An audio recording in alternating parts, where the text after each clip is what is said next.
오늘 저희들 읽은 말씀은 데살로니가전서 5장 16절 18절에 있는 말씀입니다. 항상 기뻐하라, 쉬지 말고 기도하라, 범사에 감사하라. 이것이 그리스도 예수 안에서 너희를 향하신 하나님의 뜻이니라. 아멘.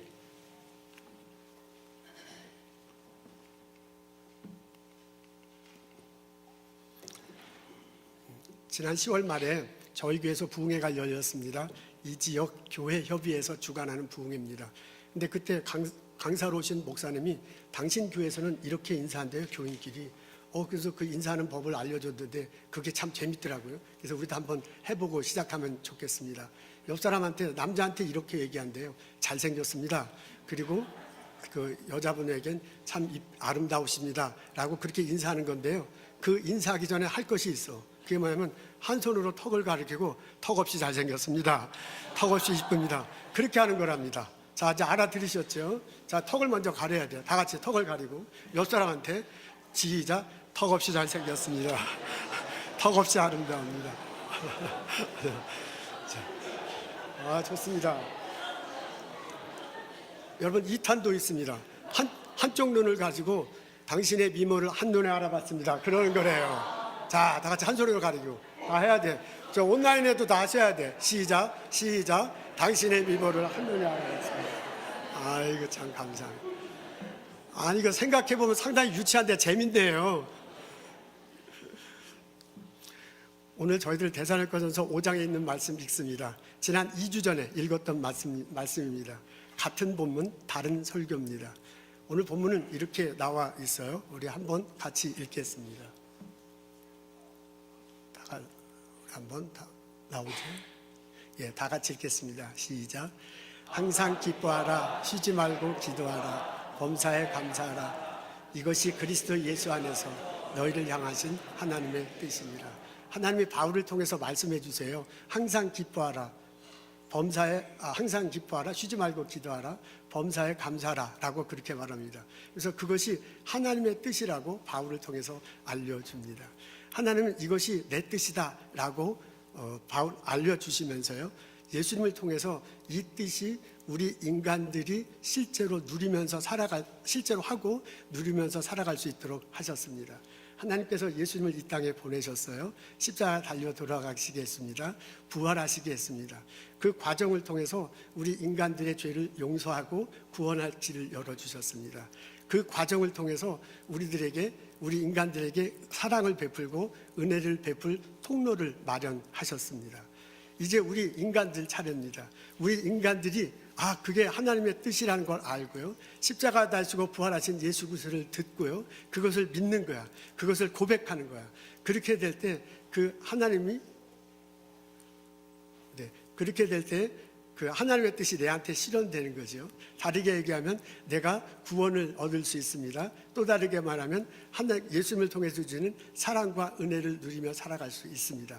이렇게 내가 예수님을 통해서 주시는 사랑과 은혜를 누리며 살아갈 때, 그때서야 내가 항상 기뻐하고 범사에 감사할 수 있게 될 거다라고 바울을 통해서 알려주신 겁니다. 다른 말로 얘기하면, 쉽게 풀이하면 이렇습니다. 우리가 항상 기뻐할 수 있는 것은, 우리가 범사에 감사할 수 있는 것은 내가 잘해서, 내가 막 일구어서가 아니야. 이 가르침대로 하면 하나님께서 예수님을 통해서 나에게 사랑을 베풀어 주시기 때문에, 내게 은혜를 베풀어 주기 때문에, 그것 때문에 내가 감사하고 그것 때문에 기쁘게 살아갈 수 있다는 가르침입니다. 이 깨달음이 우리 모두에게 있기를 주님의 이름으로 기도합니다. 만일 우리가 이것을 고백한다면, 우리가 이것을 한다면 범사에 감사하며 살아갈 수 있거든요. 어떤 상황이든지 무슨 일인지 감사하며 살아갈 수 있습니다. 근데 생각해보면 우리들이 범사에 감사하기가 쉬운 경우가 여러 가지가 있어요. 그 중에 3가지를 제가 생각해 봤습니다. 하나는 뭐냐면 완벽하지 못할 때야. 이 말씀대로 하면 완벽하지 못하라도 우리는 감사할 수 있습니다. 우리에게 완벽이라는 단어가 있고요, 결핍, 결함이라는 단어가 있습니다. 우리는 완벽과 결함 사이에서 살아. 결함, 뭔가 이제 헝클어진 거지요. 그래서 이 양쪽의 어느 범위 내에서 살아가는데, 우리는 완벽하게 살고 싶어. 완벽하지 못해서 결함 내면서 살아가고 싶지 않습니다. 그래서 어떻게 하면 완벽하게 살까, 완벽하게 살까 이렇게 생각해. 그래서 완벽 생각만 해도 가슴 뛰고요. 100% 이렇게 돼야 내 인생을 제대로 살아가는 것 같아. 그래서 우리는 완벽을 꿈꾸며 살아갑니다. 초등학교에 들어가면 완벽한 학생이 돼야 돼. 그래서 그 초등학교 유압을 할 때는 동그라미 쳐주잖아요. 그 동그라미 5개 맞아야 돼요. 중고등학교 가면 시험 보는 때 항상 100점을 맞아야 됩니다. 대학교 가면 A, B, C, D가 있는데 항상 A를 맞아야 돼. All A를 맞아야 돼. 열심히 해서 그렇게 해야 돼. 그래야 나는 완벽한 학생이 됩니다. 사회에 진출해도 나는 완벽한 사람이 되고 싶어요. 회사에 들어가서요, 내게 맡겨진 프로젝트가 있어. 그거 잘해야 돼. 그래야 내가 완벽한 회사원이 되고요, 승진이 되고 나중에 CEO가 될 수도 있습니다. 내가 결혼 생활을 해. 아내와 남편이 아내가 살아가는데 잘하고 싶어. 나는 완벽한 남편, 완벽한 아내가 되고 싶어요. 그래서요, 집안일 어떻게 하든지 하고요, 막 회사에 바쁜데도 어떻게 하든 해. 그래서 완벽한 아내, 완벽한 남편, 완벽한 아버지로 살아가고 싶습니다. 우리는 막 이렇게 열심히 어떻게 하든 회사에서, 연구실에서, 학교에서 막 내가 완벽한 모습을 보이고 싶은 거예요. 그래서 나는 완벽한 남편, 완벽한 교수, 완벽한 과학자야. 나는 스몰 비즈니스 완벽한 사장이야. 이게 우리들이 꿈꾸는 모습이에요. 그래서 그렇게 막 치달리면서 보스턴에서 살아가고 있습니다. 그게 뭐가 나쁩니까? 나쁘지 않습니다. 우리가 그런 목표를 뒀기 때문에 그게 방향이 되고요, 그것이 삶의 원동력이 돼서 우리들 이제까지 살아왔습니다. 이렇게 긍정적인 것 참 많습니다. 근데 부정적인 것도 있어. 그 완벽함이요, 완벽함을 쫓아가는 게 아니라 완벽하게 붙들려서 막 내가 이렇게 살아갈 수가 있어요. 완벽하지 못하면 조금이라도 결벽하게 될까봐 불안해. 그리고 완벽하지 못한 나 자신에 대해서 굉장히 좀 불만스러운 이런 모습을 보이며 살아가고 있습니다. 그래서 어떻게 하든지 막 완벽하려고 애쓰며 살아가요. 그러다 보면 어느 날 나는 완벽하게 할 수 없어. 그게 불가능한데도 불구하고 완벽하게 살려고 막 발버둥 치니까 내 겉모습과 안이 다른 거예요. 겉모습은 환하게 웃어. 근데 안은 안 그래. 그것은 마치 탈을 쓰고 사는 것 같아. 하회탈이라고 알죠? 이렇게 활짝 웃는 탈바가지. 그 탈바가지를 딱 쓰고 있는데, 여러분 그 탈춤 추는 사람들 보십시오. 하회탈은 항상 웃어. 어떤 상황이든 웃어. 완벽해, 하회탈은. 그러나 그 하회탈을 쓰고 추는 무당이 아니죠. 그 춤꾼은 그렇지 않아요. 그 춤을 추려면 얼마나 힘들어요. 막 숨을 헐떡헐떡 거리면서 땀내 나거든요. 막 눈이 땀을, 얼굴 찡그리고 있어. 활짝 얼굴 웃는 하회탈 뒷면에는 찡그리고 힘들고 어려운 그 모습으로 그 춤을 추고 있는 거야. 어떻게 생각하면 우리들도 그런 거하고 비슷해. 나는 완벽한 아내, 나는 완벽한 남편, 나는 완벽한 회사원, 난 완벽한 교수야, 난 완벽한 목사고요, 난 완벽한 회사고 언젠가 이 회사 사장이 될 거야. 나도 모르게 탈을 하나 쓰고 허벅지고 우리는 살아가고 있지는 않습니까? 그러다 보면요, 언제나 완벽할 수 없으니까 나는 언제나 불안해. 언제나 완벽할 수 없으니까 나는 은근히 불만스러워. 성경은 우리 보고 늘 감사하라고 그러고 늘 기쁘라고 하는데 그 사람은 참 쉽지 않습니다. 우리는 탈 하나를 쓰면서 살아가고 있습니다. 이런 우리에게 어르신들, 인생 오래 사신, 이제 산저주달 다 겪은 경험을 하신 어르신들은 이렇게 얘기를 해요. 그렇게 완벽하게 살지 않아도 된다. 좀 결함 있게 살아도 그게 더 좋은 일이 생길 수도 있다 라고 그렇게 어르신들은 우리들에게 권면합니다. 어떻게 완전하게 살아요? 어떻게 완벽하게 살아요? 어떻게 그냥 모든 것들이 다 100점만 맞으면서 살아갈 수 있어요? 그렇게 살아가려고 너무 나를 채찍질하는 거야. 그러다 보니까 이게 감사가 없고 기쁨이 없는 거야. 그러지 말고 좀 한숨 돌리면서 살아가라 라고 그렇게 어른들은 말씀하십니다. 오늘 저희들은 데살로니가서 5장을 읽는데 이 신앙의 예수님 안에서 새로워진 바울이 우리들에게 권면해. 완벽하지 않더라도 감사할 수 있다. 생각해보면 우리가 감사할 수 있는 것은요, 내가 잘해서 감사하는 게 아니야. 여기서 가리키는 감사는요, 하나님께서 예수님을 통해서 사랑을 부어줘, 은혜를 부어줘. 그래서 내가 감사한 거예요. 그래서 내가 기뻐한 거예요. 그러니까 나는 내가 완벽하지 않더라도 결함이 있더라도 완벽하더라도 그거하고 아무 상관이 없어. 하나님은 예수님을 통해서 나를 사랑을 베풀어 주고 나에게 은혜를 베풀어 주셔서 그것 때문에 내가 감사하고 그것 때문에 내게 기뻐할 수 있기 때문에 그렇습니다. 그래서 바울은 우리에게 알려줘요. 완벽하지 않더라도 우리는 감사할 수 있다.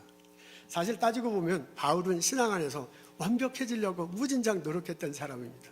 그분은 율법에 대해서 너무나도 잘 알았습니다. 누구보다도 율법을 잘 지켰어요. 그래서 그 율법대로 하면 의로워진다고 굳게 믿고 있었습니다. 그래서요, 적혀 있는 대로 다 하고요. 누가 봐도 그 사람은 진짜 완벽한 사람이야. 그리고 그렇게 살지 못하는 예수 믿는 사람들이 너무 말이 안 되는 거야. 저 율법대로 살아야지 저렇게 보면 안 되거든요. 그래서 그 사람들을 하지 말라고 하고요. 그 감옥소에 가기도 하고 핍박하고 죽는데 동의하기도 했습니다. 근데 그게 완전히 바뀌잖아요. 예수 믿고 난 다음에 그게 아니야. 내가 아무리 율법을 지켜도 내가 의로워질 수가 없어. 내가 의로워질 수 있는 건 하나님께서 사랑을 베풀어 주셔요. 은혜를 베풀어 주실 때 내가 의로워지는 거구나 라는 것을 알게 됩니다. 이런 식으로 하면 자기는 신앙 안에서 완벽한 사람이 되려고 무진장 발버둥 쳤어요. 근데 예수 믿고 나니까 그게 아니야. 내가 완벽해질 수 있는 게 아니야. 하나님이 사랑 내려주시고 은혜 내려주셔야 내가 완벽해지는구나 라는 것을 알게 됐습니다. 그래서 내가 이미 얻었다 함도 아니다, 온전히 이루었다 함도 아니다 라고 그렇게 얘기하잖아요. 내가 다 얻은 것도 아니고요, 이룬 것도 아니고 막 그렇게 살려고 했는데 예수 만나고 보니까 그게 아니야. 잡힌 바 된 그것을 잡으려고 쫓아가느라. 내가 막 이렇게 하는 게 아니라 예수님이 은혜로 사랑으로 나를 잡아줘. 먼저 선제적 은총을 내려줘. 그래서 내가 살아가는구나, 의롭게 되는구나 라는 것을 알게 됐습니다. 그 바울이 우리들에게 권면해. 오늘도 완벽하게 살려고 바들바둥 쳐. 그렇게 살지 못해서 늘상 불안해. 그렇게 해서 늘상 불만인 나에게 말해줘. 완벽하지 않아도 된다. 우리는 하나님 은혜로, 하나님 사랑으로 감사할 수 있는 것이다. 두 번째, 우리는 부족하더라도 감사할 수 있습니다. 여기 부족이 있고 풍족이 있습니다. 여기는 부족한 삶이야. 뭔가 모질라. 여기는 풍족한 삶이야. 넘치는 삶이야. 우리는 이 부족과 풍족 사이에 어딘가에 살고 있습니다. 나는 풍족하게 살고 싶어. 나는 부족하게 살고 싶은 사람, 우리 중에 아무도 없어. 내가 무슨 일을 하든 무슨 생각을 하든 어떤 것을 갖고 있든 풍족하게 살고 싶습니다. 그래서요, 이 손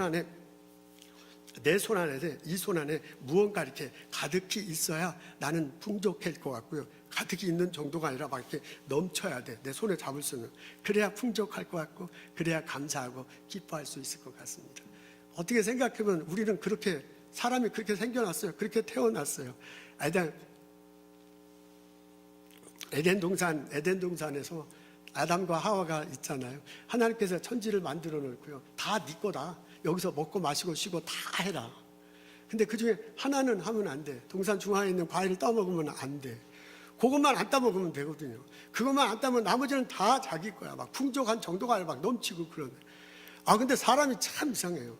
그것만 안 따먹으면 되는데 다른 거 막 얼마나 많은데 그거 따먹고 싶잖아요.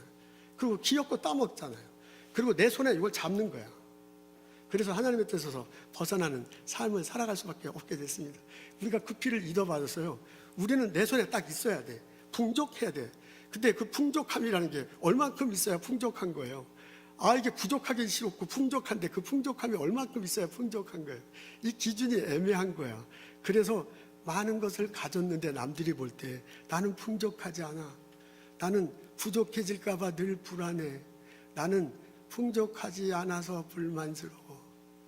그게 우리들의 삶의 모습입니다. 이런 우리들을 보고 어르신들이 충고하잖아요. 부족해도 괜찮아. 살다 보면 부족한 것이 오히려 더 잘 될 수도 있어. 우리 인생의 선배들은 저희들에게 권면합니다. 월트 디즈니라는 사람이 있습니다. 이분의 아버지가 목수였대요. 근데 아마 잘 돈벌이가 시원치는 않았는가 봅니다. 이쪽저쪽 떠돌며 살았습니다. 태어나기는 시카고에서 태어났는데요. 4살 때 아버지가 미조르주에 있는 마셀린이라는 아주 시골 도시예요. 그 시골 타운인데 거기 가서 살았습니다. 근데 이것이 월트에게는 축복의 시간이었어요. 파란 하늘이 졸졸졸거리는 시냇물, 푸른 풀밭이 있고요. 그리고 막 바람이 불고요. 새소리 들리는 그런 자연 환경이 너무너무 좋았어요. 그래서 거기서 4살 어린 데인데도 크레용으로 그 장면을 그리는 게 행복했대요. 그래서 밤이 되는지도 모르고 거기서 크레용으로 그 자연을 그리면서 살아갔습니다. 나중에 청년이 돼서요, 캔사스시티에 왔어요. 거기서 신문사에 들어가 신문사에 칼툰 있잖아요. 만화 그리는 거. 그거 이제 만화가가 되려고 지원했는데 떨어졌습니다. 나중에 아주 조그만 그 만화 애니메이션을 하는 중소기업에 들어갔는데 들어가서 열심히 일했는데 잘려버렸어요. 그래서 이거 어떻게 할 수가 없어갖고 자기 집 창고를 개조해서 조그만 스튜디오를 만들고 애니메이션 1분짜리 애니메이션을 만드는 회사를 창립했는데 잘 안 됐습니다. 자금난에 허덕이다가 문을 닫고 말았어요. 그래서 빈털터리가 돼서 어떻게 할 수가 없어서 다시 자기 어렸을 때 지냈던 고향 마셀린 미조리주에 가요. 가서 이제 돈이 없으니까 왔다 갔다 하다가 교회 밑에 지하실에 창고가 하나 있는데 거기가 방이 폈대. 그래서 교회 지하실 창고에 가서 이제 기고하게 됩니다. 그리고 낮에는 동네 사람들 허드렛 일 도와주면서 이렇게 살았어요. 근데 어느 날 이렇게 자는데 쥐가 교회 밑에 교회 뭐 먹을 게 있다고 쥐가 거기서 왔다 갔다 해요. 그래서 저 쥐놈이 교회 뭐 먹을 게 있다고 안 하고 깜짝 놀라고 있는데 가만히 보니까 그 쥐나 자기나 처지가 똑같은 거야. 자기도 빈털터리가 돼갖고 여기 교회 밑 창고에 왔고요. 걔도 거기서 있는 거예요. 그래서 처음에는 저놈 이놈 하다가 걔가 처음은 안 됐을 거. 꼭 내 처지 같고 그래가지고 그게 귀엽게 보이더랍니다. 그래서 크레파스로 그 쥐를 그리기 시작합니다. 그리고 그 쥐가 너무 안 됐고 자꾸 그리다 보니까 꼭 나하고 비슷해갖고 막 좋아해가지고 그 생쥐를 그려요. 나중에 헐리우드에서 친구가 연락이 왔어. 우리 같이 다시 동업을 하자. 시작을 하자. 그래서 헐리우드 가서요, 애니메이션을 만드는 회사를 설립합니다. 그러면서 자기가 그린 생쥐 그 교회 밑에 들어서 보여줘. 그때 친구들이 되게 좋아하는 거야. 이거 제일 좋다면서 코멘트를 합니다. 이런 색깔로 하면, 이런 모양이면 더 예쁘겠다. 그래서 그 친구들의 코멘트를 받아서요, 이 생쥐를 좀 더 이제 예쁘게 그려요. 그러니까 막 사랑스러워져. 꼭 나 같아.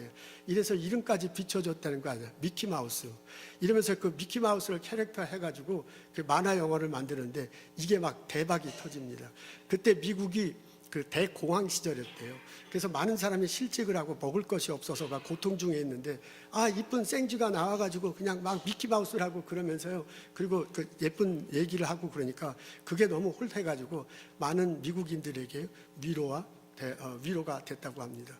이것을 기반으로 해서 월트 디즈니 엔터테인먼트가 생겼습니다. 여러분 생각해 보세요. 그 사람이요. 교회 지하철 땅굴에 와서 교회 지하에서 있을 때는 너무너무 부족한 때야. 가장 힘든 때야. 가장 고통스러운 때야. 근데 그것이 나중에 보니까 창조의 순간이었어요. 그것이 나중에 보니까 그것으로 더 발돋움할 수 있는 기회가 된 거예요. 인생에는 그런 묘미가 있어요. 그래서 인생을 오래 사는 어르신들이 꼭 얘기하잖아요. 너무 그렇게 부족하다고 그러지 마라.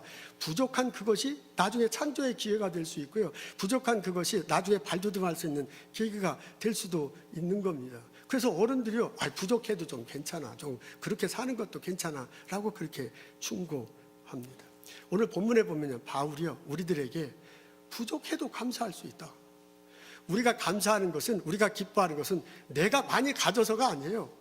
하나님께서 은혜를 내려주시고 사랑을 내려주시니까 그것 때문에 감사해서 내가 감사하면서 살아가는 거지.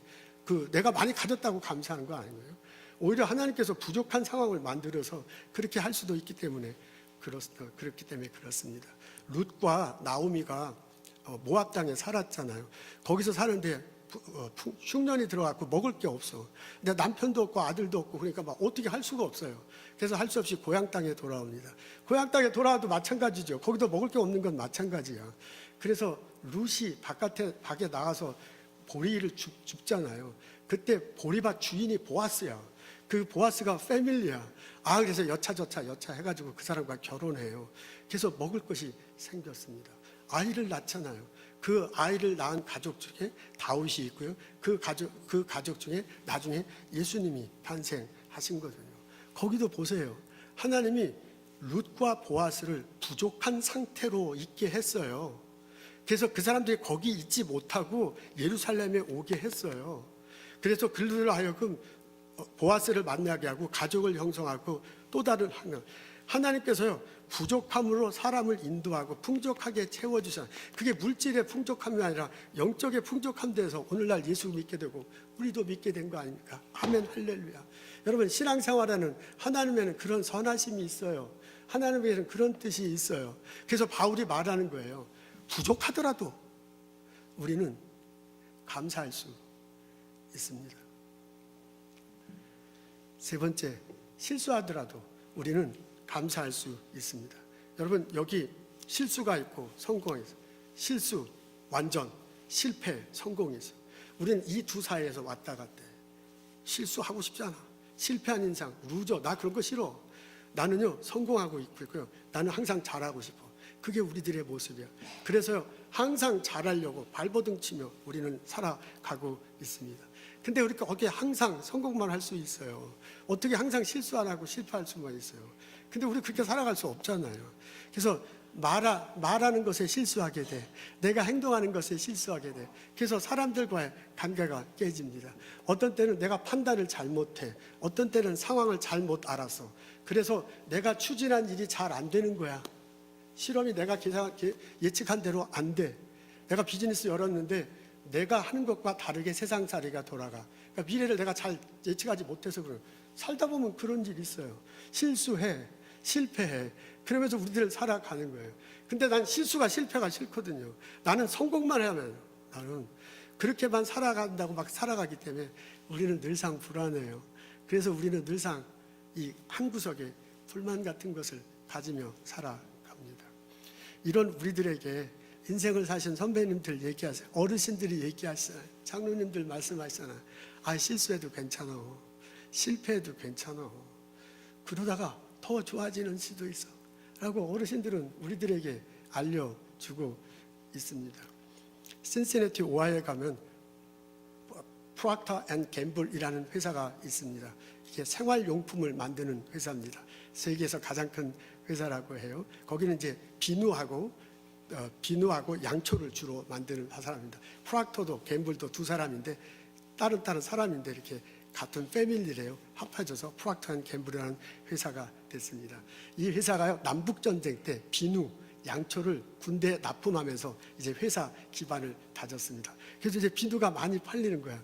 근데 그 프락터 회사의 사장이 고민이 하나 있었는데 비누가 너무 무거워요. 그때 처음에 비누가 생길 때 무거운 거예요. 그때 당시에는 목욕탕이 많지 않았고 호숫가나 강가에서 목욕을 주로 했답니다. 근데 이게 비누가 무거운 상태에서 이렇게 목욕을 하다 보면 미끄러워서 빠지잖아요. 빠지면 이게 강가에 빠지는 거야. 호숫가에 빠져갖고 그 비누를 잃어버려요. 멀쩡한 비누를.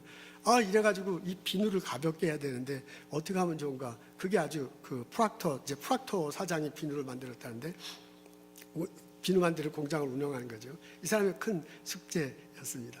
근데 어느 날 공장에서 사건이 발생해요. 직원이 실수해가지고 이 재료를 가지고 비누를 만드는 과정 중에서요.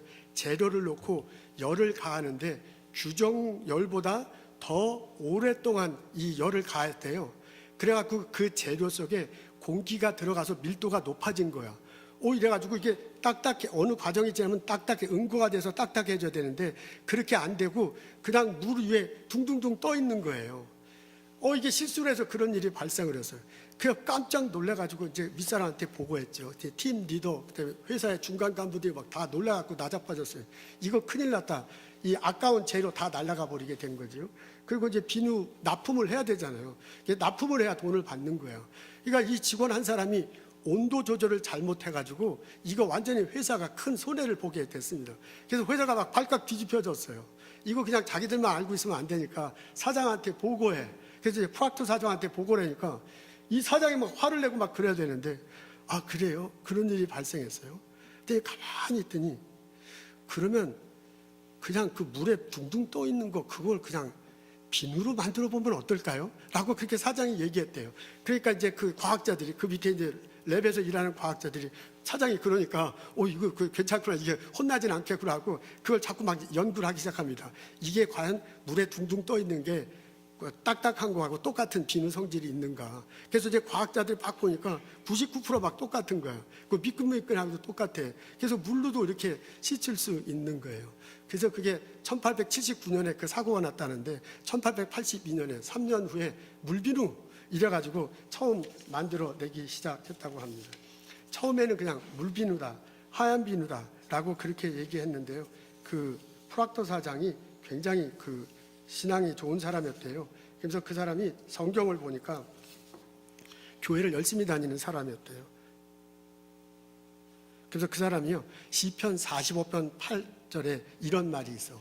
왕의 모든 옷은 몰약과 침량과 육개의 향기가 있으며 상하궁에서 나오는 현악은 왕을 즐겁게 하더라 라는 게 시편의 한 구절이에요.